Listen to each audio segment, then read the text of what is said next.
अब श्रीमद् भगवत गीता अध्याय नंबर 15 के श्लोक नंबर 1 से 4 में निष्कर्ष है कि उल्टे लटके हुए संसार रूपी वृक्ष के सभी विभागों को जो बता देगा, स वेदविद, वो तत्वदर्शी संत है, वो वेद के तात्पर्य को जानने वाला। तो परमेश्वर कबीर जी ने 600 वर्ष पहले अपनी सच्चिदानंद घन ब्रह्म की वाणी में सूक्ष्म वेद में बताया, अक्षर पुरुष एक पेड़ है, निरंजन वा की डारे, तीनों देवा शाखा हैं, ये पात रूप संसार। ये देखिएगा, ये एक संसार रूपी उल्टा लटका हुआ वृक्ष जानो, जिसके ऊपर को जड़ है और नीचे को तीनों गुण रूपी शाखा है, रजगुण ब्रह्मा, सतगुण विष्णु, तमगुण शिव जी। ये संसार रूपी वृक्ष समझो। अब जो जमीन से बाहर दिखाई देता है उसको वृक्ष बोलते हैं।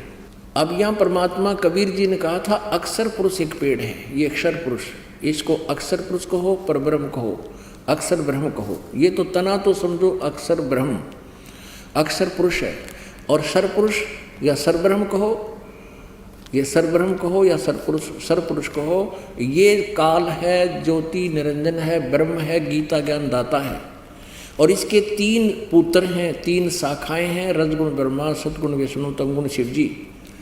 और ये गुप्त है जो परमात्मा, ये परम अक्षर ब्रह्म है। ये परम अक्षर ब्रह्म है जिससे सबका धारण पोषण होता है।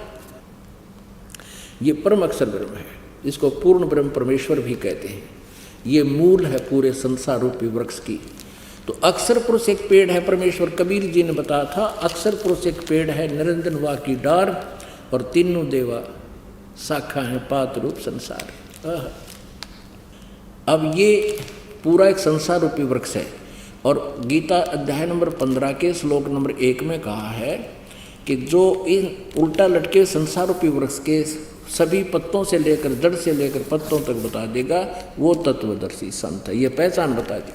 श्रीमद् भगवत गीता अध्याय नंबर 15 के श्लोक नंबर 1 से 4 का निष्कर्ष है कि जब तत्वदर्शी संत मिल जावे और वो ऐसे बताएगा, ये उसकी पहचान है। उसके पश्चात परमेश्वर के उस परम पद की खोज करनी चाहिए, जहाँ जाने के बाद फिर लौटकर कभी संसार में साधक नहीं आते, उनका पूर्ण मोक्ष हो जाता है। और जिस परमेश्वर ने सारे ब्रह्मांडों की रचना की है, अर्थात संसार रूपी वृक्ष की प्रवृत्ति जिससे विस्तार को प्राप्त हुई है, उसी की पूजा करनी चाहिए, गीता ज्ञानदाता दृढ़ता से कहता है।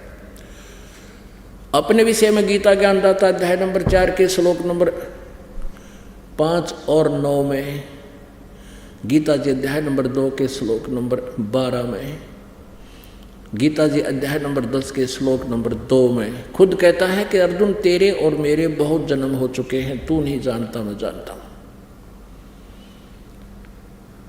और ये ना समझ कि ये सभी सैनिक पहले नहीं थे, तू नहीं था या मैं नहीं था, अर्थात हम, तू, मैं और ये सब पहले भी जन्मे थे, आगे भी जन्मते रहेंगे।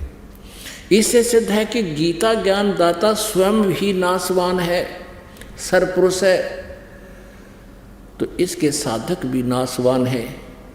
तो ये इसलिए कह रहा है कि तू सर्वभाव से उस परमेश्वर की शरण में जा, गीता जी अध्याय नंबर 18 के श्लोक नंबर 62 में, कि जिसकी कृपा से तू परम शांति को और सनातन परम धाम को, शाश्वतम स्थानम, उस कभी न नाश होने वाले उस स्थान सतलोक को, अविनाशी लोक को प्राप्त हो जाएगा। और वो परमेश्वर गीता ज्ञानदाता से अन्य हो, परम अक्षर ब्रह्म है।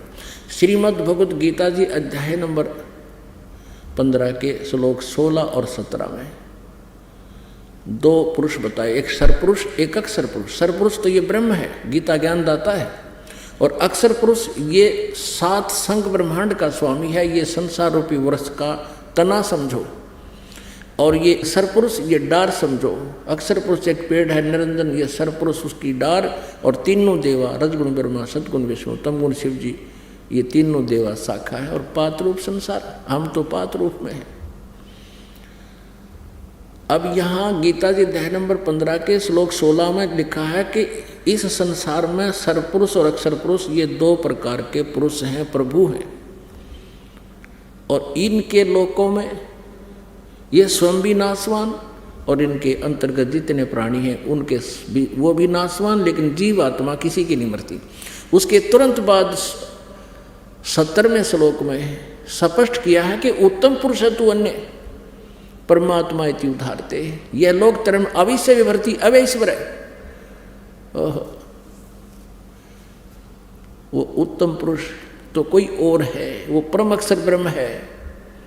वो इन ऊपर वाले 16वें श्लोक में वर्णित 15वें अध्याय के 16वें श्लोक में जो 2 पुरुष सरपुरुष और अक्षर पुरुष है उनसे न्यारा है, और वो ही तीनों लोकों में प्रवेश करके सबका धारण पोषण करता है। वो मूल रूपी परमात्मा है, जड़ है, जिससे सारे पेड़ को आहार प्राप्त होता है, और वो वास्तव में अविनाशी परमात्मा। अब गीता जी अध्याय नंबर 15 के श्लोक नंबर 18 में गीता ज्ञानदाता कहता है कि मुझे, क्योंकि मेरे अंतर्गत 21 ब्रह्मांड है, इसके अंतर्गत ब्रह्म के काल के सरपुरुष के, ये कहता है कि मुझे तो लोक वेद के आधार से पुरुषोत्तम कहते मान रखा हूँ, क्योंकि मेरे अंतर्गत जितने प्राणी हैं उनसे मैं उत्तम हूँ, उनसे तगड़ा हूँ, उनका कंट्रोलर हूँ।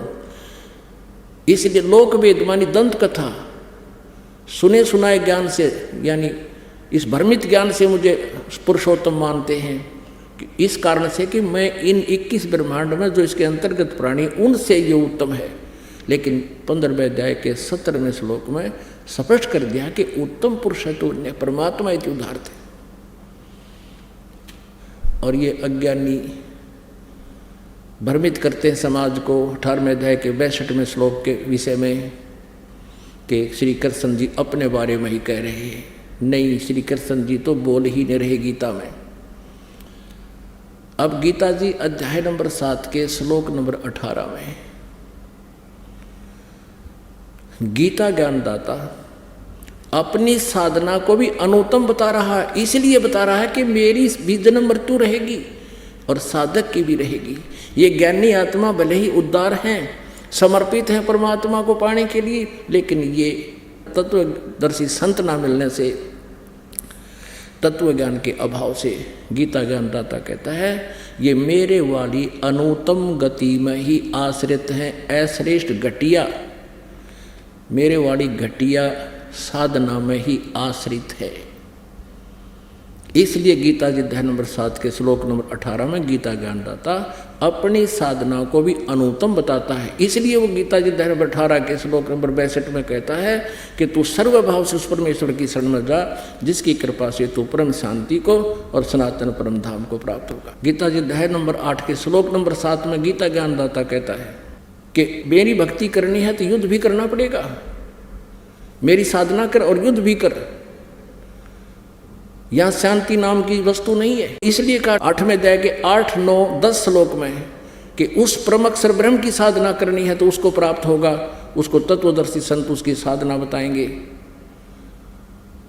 और उसके बाद फिर तेरी कभी जन्म मृत्यु नहीं होगी। इसलिए 18वें अध्याय के 62वें श्लोक में कहा कि सर्वभाव से तू उस परमेश्वर की शरण में जा, परम अक्षर ब्रह्म की शरण में जा, जिसकी कृपा से तू परम शांति को, वहाँ जाने के बाद फिर जन्म मृत्यु नहीं होगी, वहाँ कोई कष्ट नहीं। शंखों लहर मेहर की उपजे, कहर नहीं जा कोई, दास गरीब अचल अविनाशी, सुख का सागर सोई। उस सतलोक में सनातन परम धाम को प्राप्त हो जाएगा, फिर तुझे कोई कष्ट नहीं होगा। बोलो सतगुरुदेव, जय हो।